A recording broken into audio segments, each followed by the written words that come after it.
Hey everybody, welcome back to Midwest Marksman. My name is Andrew, and today the purpose of this video is just to show you a cool new tripod from Sunway Photo, kind of a hunting, maybe competition style tripod, a little bit of videography and some other cool ideas. You're going to see me using the Darkstorm Industries DS25 6.5 Creedmoor.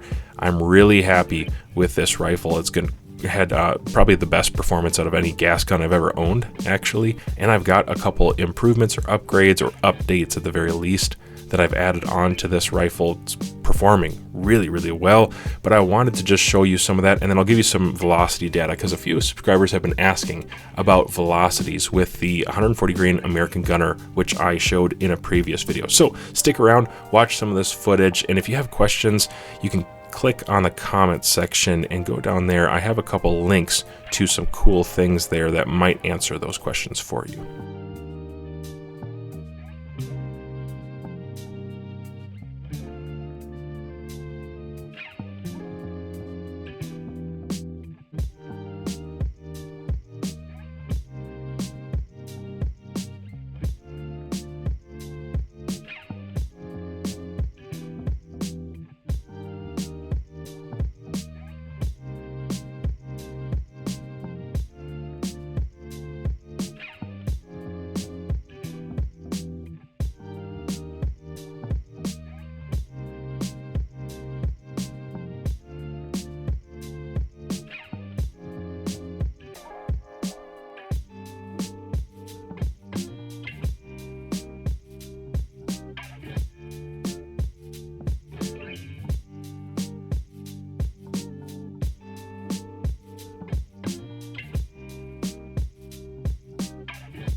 Okay, I've got the new Sunway Photo HT2820 CSPI. I've got a woodchuck that needs to die because he's digging holes in the shed and ruining stuff. You guys think he's about 80? All right, he's in a perfect shot right now.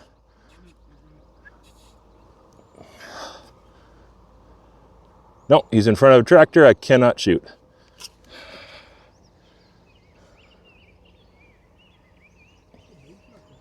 He is not small. He stands up in the grass pretty big. Hopefully he comes back here. Oh, he's coming back a little bit.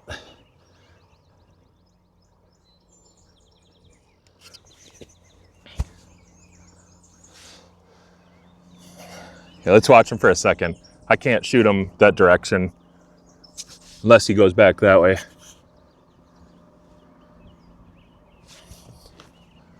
Okay, I can get into a better position.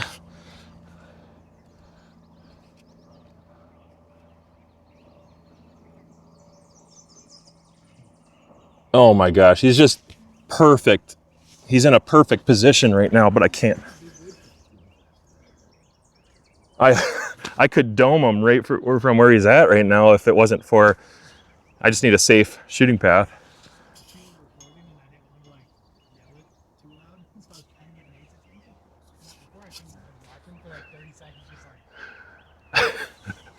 There's a lot of, up there's a lot of other critters too. So we're always trying to eliminate those gophers. They're problematic.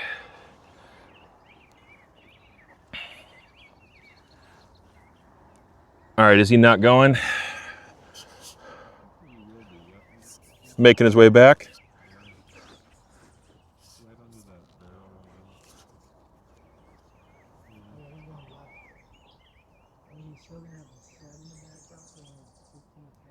Yep.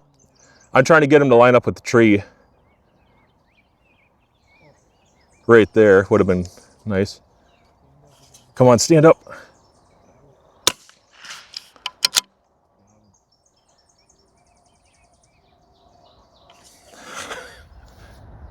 All right, got that woodchuck. Looks like it was a shot right behind the ear, top of the head. So good range call from my buddies. and it just took one shot, but I did put a second in them just to make sure. And it's a reasonable size woodchuck, average size woodchuck, but did really well off the tripod. And to get an exact shot on the fly like that was not too bad. I was pretty happy with it. So I'm gonna try it out some more. Rimfire approved for sure. I have my Darkstorm Industries 6.5 Creedmoor. This is kind of a shorty barrel. I've got an anechoic expressor on the end, and it does not have the flow-through style cap. It has a caliber specific style end cap on the end. I'm shooting a little bit of this Hornady American Gunner. I've had some good experience with this in the past, and full disclosure, I just shot a few, had some dented shoulders, so I want to put those aside, and I want to chronograph this. So I've got the Athlon chronograph, the Rangecraft out here. I'll do 5 of the American Gunner because people have been asking about velocities out of this gun. I am using the Zerotech Trace 1 to 10, my favorite LPVO. I will shoot it on 10 power. Start at 4.2. I think that's close to my data. I'll use a downrange camera so you can kind of see what that group looks like. Sorry if I suck. We'll just see what happens. And I'm looking for, a little bit better SDs than I just shot the first time. I think it's possible because I've had good groups with this in the past, but no excuses. We'll see what happens with this new flat trigger that they sent out.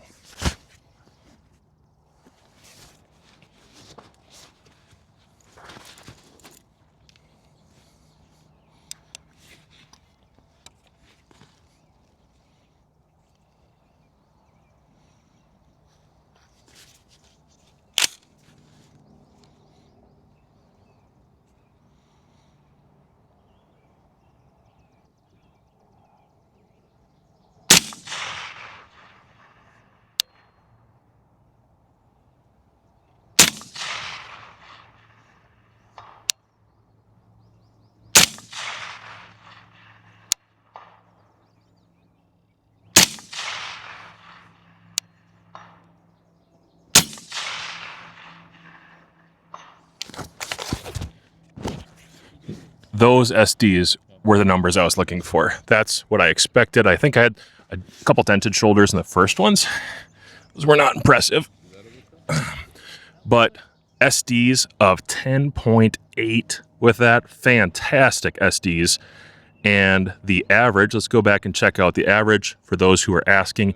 Average of 25.58, SDs of 10.8. That's really not too bad. And of course, I was hitting my steel most of the time with that one. I'm very happy with that. This short barrel in this DSI has consistently been a real nice shooter. And as far as like AR platform guns go in general, all the Hurricane, the DS25s, all those seem to be kind of like the Midas touch. I do like this optic a lot.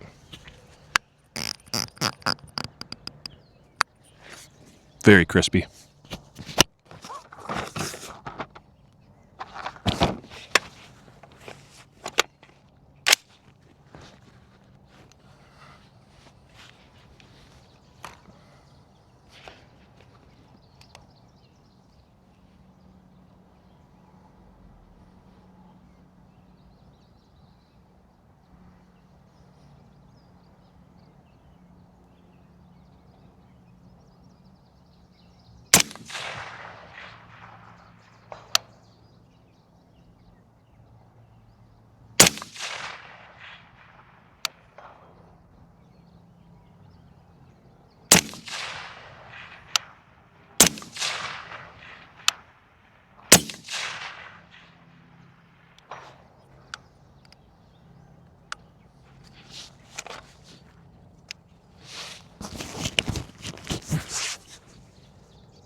Put a couple in the dirt there. It's a little bit low.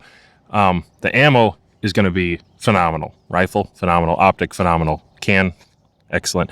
One thing, though, I wanted to mention is running this updated trigger that is going to be sent out with quite a few of the DS25s. This flat blade is really, really nice and ergonomic. It's actually just a little bit rounded on the edges. It is still a flat face, but it's just got these extra touches to it. A little bit of skeletonization, lightning cut style look on the back side of it, but it's got that rigidity to it. So it's like a strong flat face trigger. A lot of times flat face triggers look a little bit weak.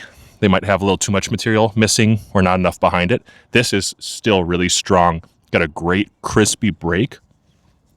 And then let me go ahead and drop this. A little bit of take up It's right about there, and nice.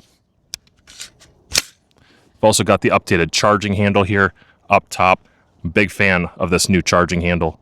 And the reset, very, very tactile in a positive way. Makes it easy to shoot really fast and precisely at the same time. So if I want to do long range, I'm great. If I want to do fast close shooting, I'm great. And that's why I went with the LPVO from Zerotech. All right, everybody, thanks for watching this video. This was just kind of an update on that DSI. I'm really happy with the rifle. I'm very happy with this tripod as well. This tripod is the HD2820 CSPI. There's actually a few variants of this, maybe a little bit different head types. They're inverted legs with a single twist. You're going to have like a 25 and I think a 28 millimeter for the leg diameter. So 25 and 28 still gives you lots of stability at most of those angles. You're going to be just fine. It's really designed around hunting anyways, and maybe some light competition use. I'm actually going to try it. I messed around with it quite a bit that day with the DS25 rather. And I found it to be pretty stable. If I can do good with a 6.5 lightweight gas gun like that, I'm probably going to be good with everything else I use for hunting. Now this has a 30 millimeter ball head diameter with it's about 35 degrees of tilting angle. The reason they go with about 35 is it prevents stuff from tipping over. As you could see, I have ARCA way out in front on that DS25. It's not back towards the rear, it's way out front, and yet it doesn't tip over. And especially when I'm in the least angled position, that's really important. Now when I'm in a little wider position, presenting it this way, you get a little bit more flex, actually still quite stable, and then it's just not going to tip over. This is probably the most stable position right here, aside from being all the way on the ground. Now it does have 2-in-1 rubber feet. You saw that probably in the review earlier. I think that's really important because you're not going to lose them. It's not like twist-in feet that we had in the past. These are just always there. They're not going to loosen up, and you're not going to go looking for them. They're just always attached. I think it's a better idea and eliminates them getting lost. So the tripod is specifically, again, designed towards outdoor stuff like hunting, maybe a little bit of competition, and you do have the ability to get a different head like the SDC50, the SAC50L, and the SM76C, which are great options if you don't want to go with the SDC version that I have on top right now. It is the one that I prefer. I think it's really modular, and obviously I'm shooting that gas gun just fine at 625 yards off this thing, so I can recommend it. I can recommend the Zerotech optic, and of course that DS25 and 6.5 Creedmoor and the anechoic can. Thank you to Natchez for sending out some ammo that I could use for this review. Without that, I probably just couldn't produce this content, because I do acknowledge that ammo is not cheap. But when I get ammo and I make the purchases myself, I still go to Natchez. So check out all these awesome brands who helped me get this video together. And if you want to see more specific video on any one of these components, I would love to do that. Go ahead and comment that down below, or watch one of these videos that's been handpicked for you.